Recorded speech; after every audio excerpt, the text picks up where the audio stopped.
What's going on, everyone? This is Top Gun Maverick Pilot here on X-Plane 11. Today I'll be flying the Cessna 172 Skyhawk, as you see over here. So where I'm at is I'm at SanDiego International Airport. And what I'm trying to do is look at the view, look at the graphics. X-Plane 11 has a more dynamic graphics, more detail, and more things to put on the map because it has to have more traffic, more people, and also more aircraft due to the fact that the actual map revolves around a city and also revolves around an airport. With DCS World, it revolves around just the tanks and ammunition, and pretty much that's it. But I like X-Plane 11 for several reasons. Now, the reason why I'm putting this video is because my new motherboard requires I got a new motherboard and I want to test it out, see how much stress it could put out. And as you see that even with the graphics extremely high, I don't have any lag whatsoever on my frames per second. So I'm roughly pushing somewhere around 40 to 50 frames per second on these settings, and they're extremely high. But in ultra, it really crashes down a bit. But I want to keep it to a high settings. But anyway, so I'm going to fly this Cessna 172 around this airfield, and I'm currently online, and there's not many people on this international airport, and also on the radio traffic and the tower. So alright, so quick disclaimer, this is just my flight simulator, but this is not for real intent purposes. I have the actual checklist and I'll be doing the actual checklist, but do not copy this during your actual check ride, your flight exam, or your written exam, or etc. Alright, this is just for intent purposes for this flight simulator game, but not for the actual simulation and the actual real world. So I'm going to make that disclaimer. So go ahead and talk to your flight instructor from your flight affiliation, from your flight school, and obtain your private pilot license or obtain your recreational license. But I'm going to let you know right now that this aircraft is just for me to fly around, just for this intent purposes. So right now I'm checking my rudders, my ailerons, and also my elevators, and making sure that the aircraft does work. So during the checklist, you have to check the exterior, make sure everything else works. So I have to check the intake, I have to check the air filter, I have to check the prop, I have to check the fuel gauge and the oil gauge, and etc. So I always check around the aircraft because it's part during the checklist. So I make sure that the windshield is also clean, and it is clean, but once I start flying, you start just hitting bugs. Alright, so my next step is actually turning all the lights on and making sure my flaps work. So during the checklist, I have to turn on the master switch, both of them on, and click each individual lights. So there's my master, my battery, and then move to the side, move the yoke around, and turn on all the lights for the aircraft, making sure they all work. Alright, so I don't need to turn on the PD tube heat because the day is fine. So anyways, my landing light is good to go. My taxi, my strobe light is good to go as well. I can see my beacon light is on. That's good. Look at that. So the graphics here, it's just perfect. It's just nice. It has more attention to detail. Especially look at this light, strobe light. It's not like just a blinking light. You can actually see the actual strobe light revolves around.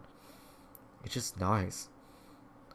So I have the settings on extremely high, and even not being in ultra high, it still looks outstanding. It's a lot better than the flight simulator from Microsoft, because the flight simulator Microsoft, it's you could put the settings extremely high, but it's not as detailed as the X-Plane 11, and the X-Plane 11 had a new update as well, so it has more 3D cities, maps, runways, and etc. Alright, so let's go ahead and go back to the cockpit, and what I'm going to do is I'm going to check the flaps. That's the last thing I need to do. Alright, so now that I put the flaps all the way down, I got to make sure the exterior, make sure the flaps work. The flaps are not hydraulics, they're a little electrical. So some aircrafts are hydraulics, but this aircraft is just electrical. So alright, so now that I completed all that, what I have to do is I gotta make sure the flaps do work, there's no discrepancies, there's no dents or anything like that. Alright, so now that I check my checklist for the exterior of the aircraft, I'm going to go ahead and turn everything back off and where it needs to be. And I'm going to start doing the run-up checklist for the engine start. So I'll put my flaps up, I'm going to turn off all the lights. There we go. So I got to move the yoke around. I really hate the yoke. So, alright, so now that I turn off all the lights, I'm going to turn off the switches. And I'm going to go ahead and begin with the engine startup checklist. So I want to make sure I brief the passengers, make sure my seatbelts are on, and making sure that I have all my breakers in. So all my breakers are good to go. So after I have checked my breakers and I have my seatbelt, so I'm going to go ahead and turn on the master and alternator on. Turn on my beacon so everybody else could see that this aircraft is turning on and it's live and is about to move around. So it's letting everyone know to just be caution because I might clear prop very soon. So now that's completed, let's go ahead and put the fuel selector on both. Make sure the shutoff valve is in. Make sure the idle is all the way cut off. That's the most important part because I'm going to go ahead and start the actual fuel pump. So I'll go ahead and turn on the fuel pump, put the mixture all the way in, wait 3 seconds, and I can see that the fuel flow it moved the needle a little bit, but all the fuel is getting into the engine. So I'm going to go ahead and take out the mixture out, fuel pump off, and we're almost ready to go ahead and clear prop. So I want to make sure that the throttle, it just moved just a bit, and I'm going to go ahead and check my surroundings. There's no one around the propeller, so let's go ahead and open the door, clear prop. So let's go ahead and close the door. Alright, so I'm going to put my right hand on the mixture knob and then my left hand on the switch. So let's go ahead and put in both. Alright, let's go ahead and start the engine. Starting position. Alright, mixture all the way in. And it looks like right there in the money. Wow, look at that. I put the throttle right at 1000. That's good. So I'm going to adjust it a little bit. Make sure that needle is at 1000. I'm going to check my instruments. Oil pressure is good. So let's go ahead and start leaning the mixture.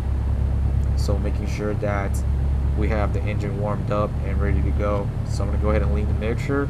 So the needle's going a little bit up and we'll drop back down a bit. So that's where it needs to be. Alright, so I completed the mixture.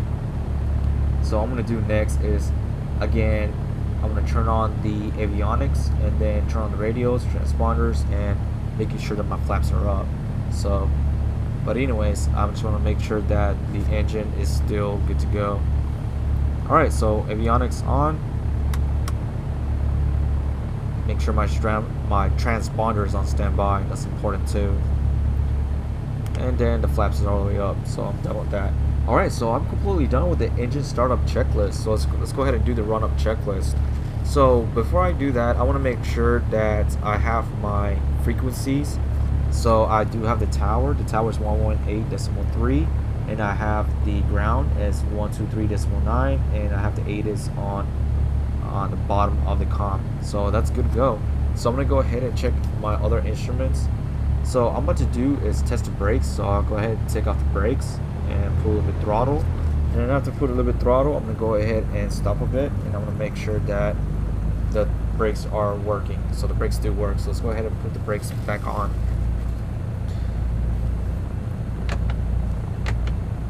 Alright, so I'll put the brakes back on.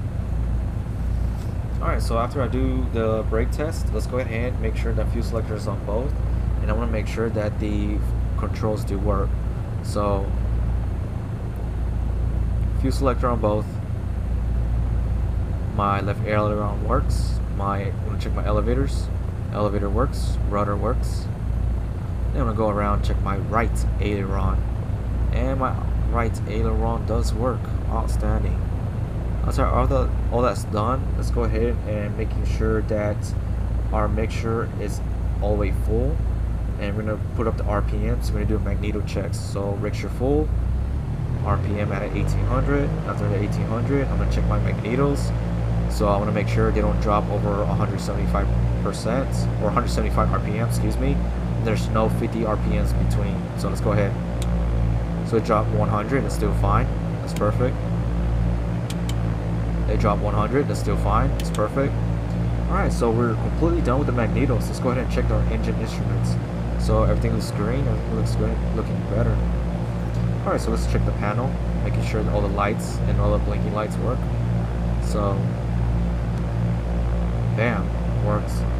Alright, after that's done, let's check the ammeter. I'm going to discharge the ammeter. Let's see. Alright. Let's do a discharge. I see a discharge, that's good. Put it back up. And it recovered, that's good. So I'm going to check the vacuum, it's green. Everything looking good. So let's go ahead and do the idle check on the engine. So I'll wait 3 seconds and going back to 1000. And after that, let's go ahead and re-lean the engine. So I want to make sure it's right at 1000. Go ahead and lean it and then drop back down, and right there is good.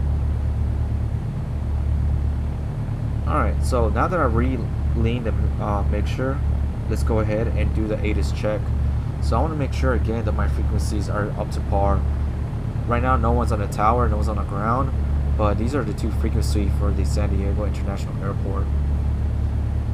Alright, so let's go ahead and make sure that I have my iPad. I have the runway information. Alright, so now that's all set, I'm going to go ahead and talk to ground first and make sure I have ATIS information first as well. SanDiego INTL information Papa. 2200 Zulu weather. Wind calm, visibility more than 10. Sky clear, temperature 14, dew point -10. Altimeter 2992. Arriving runways 0927, departing runways 0927. Alright, so my altimeter is roughly around 2992. It's a little bit higher than expected, but it'll be fine. Alright, so I'm going to check everything else, all my instruments. Alright, so let's go ahead and request clearance from the ground. I'm going to say, ground, this is Cessna 172 Sierra Papa at the general parking area. We have information Papa, request taxi to runway 27. And they cleared us, so let's go ahead and take off the brakes. Alright, after we take off the brakes, we see the threshold line for the taxi area. So we want to make sure that our taxi light is on. So there's this. I'll click the taxi light on. After I click the taxi light on, I want to make sure that there's no traffic on my left and right. And we're right here at the runway. So I'm going to go ahead and slow down. Put the RPMs down, hold the brakes. And let's do a before takeoff checklist. That's extremely crucial. So we're going to stop here. Take off the taxi light. Good. Put the brakes on. After we put the brakes on, let's make sure that our flaps are all the way up. And let's making sure that we're going to turn on the strobe light and the landing light once we get to the runway. So after that's completed, we're going to make sure that our trim is good to go, and we're about to talk to tower, and we're just going. Alright, so our transponder is set. Alright, so I'm checking the heading indicator and it's way off. Way off. Alright, so I'm going to put the bug right there at the wind. Alright, so now that we completed all that, let's go ahead and make sure the trim again is set.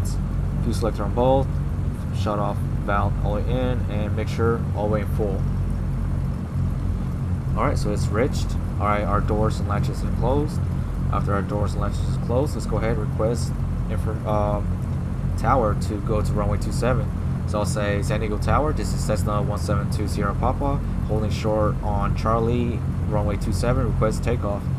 And we are clear to take off. So what I'm going to do is turn on the taxi light on, making sure that we're letting everyone know that we're moving. And right when we're going to hit at the line, we're going to go ahead and turn on the strobe light and also our landing light as well. Alright, so I see that line. Let's go ahead and put our strobe light on and the landing light on, making sure we let everyone know that we're going to take off on runway 27. So I don't see no traffic on runway 27, so we are cleared for runway 27. Alright, so I'm going to do a normal takeoff on this runway, and I'm going to just do a regular traffic pattern on this aircraft, and that'll be it.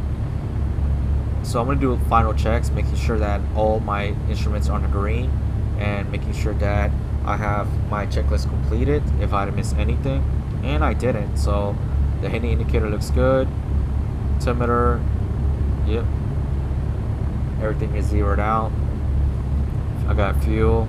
Everything looks good, so I got a lot. Alright, so we're here at threshold line. Let's go ahead and take off. Full power right rudder. Maintain the center line. I'm going to maintain my eyes on the runway. And instruments on the green. Airspeed alive. Pull up. And that's for the first part. So I'm going to maintain VY. Maintaining VY. And we are taking off. Everything looks good. Alright, so we're back in the cockpit and we're downwind on runway 27. And it's an important thing that it tells us that we're right traffic pattern, because if we're left traffic pattern, we were hitting those buildings down there. So I'm completely parallel to the runway, and I'm about to go ahead and start doing my landing maneuver. So this is an important part. So I see that there's my aim point, my marker. So I'm going to go ahead and begin my procedure. So I'm going to go ahead, reduce the speed to 1500. And then when I'm reducing the speed, I want to make sure that I'm maintaining positive control. I'm going to have flaps down below 110, and it's at 10. And I should be 45-degree angle from the touchdown point. So I'm going to go ahead and move my right wing up, make sure there's no one there. And my flap keeps moving because I swear if it's not directly in line with that line marker, it just jumps around a bit, but it's not a problem. So now I am base for runway 27, and I'm about to put my 20 degree flaps. So I'm going to maintain positive airspeed, put it 20-degree flaps, and I'm about to go ahead and I'm going to do a little wide turn because I see that there's that power line right there on my right. So I'm going to go around that power line. So you can see me doing some of maneuvers a little bit around, a little bit delay, but I am high up just for that power line for that reason. So I'm going to go ahead and add all the flaps, put it 30 degrees down, and I'm in within sight. I see the poppy lights, I see that they're all white. That means I'm extremely too high. But now that I'm going to put my nose down and start heading towards the runway, I am center line and I see that I am within glide speed. So I'm within gliding distance from the runway, and I'm going to go ahead and start my flare. So I see that I'm closer, and I'm going to go ahead and reduce speed. Pull up a little bit. Lose that airspeed, and touchdown. Perfect. Good. Alright, so I'm going to go ahead and put my flaps back up, full power. And then after full power, I got to maintain that center line. That's an important part, is maintaining that center line. And I'm going to go ahead and take off. So alright, so it's going to be the last flight for this Cessna 172. I'm going to do is a full stop on the runway. So I'm going to go ahead and I'm going to touch down on the markers, which I'm going to show you in a second. But anyways, so I'm going to go ahead. I am right there in the aim point. So I'm going to go ahead and reduce the power. So I'm going to reduce it 1500. Maintain airspeed. So I'm going to go ahead and drop the flaps down to 10. Because I'm below 110. So I'm going to go ahead and have it at around 85 to 80 on the airspeed. So I'm almost 45 degrees. So I'm going to go ahead and pitch my nose a little bit down, put my right wing up, and just go ahead and continue descending. So I noticed that my turn indicator, I'm going to maintain the ball in the middle, maintain the wing into the turn, so it'll be a smooth flight. I'm going to go ahead and continue pitching my nose down, my next flaps, add a little bit of power. So there's my flaps. So I'm at around 70 to 75, so I gotta continue on pitching my nose down. Alright, so I'm gonna do a turn to final from runway 27. Again, I'm gonna go a little bit around the power line. I really don't like the power line right there, middle of the runway. So that's why all my landings are a little bit high, because of that reason. I want to stay away from that power line as possible. During the FAA regulations, they really tell you how much feet above ground or above that power line you need to be. So that's why I stay there away as far as possible, and that's why I have that 4 white dots. But I'm gonna go ahead and put my last flaps, go ahead and pull my nose down, and I'm gonna touch down. My aiming is at the numbers, and then I should be landing between these two markers here. So I'm gonna go ahead and put the power all the way out, begin my flare, and touch down. Bam.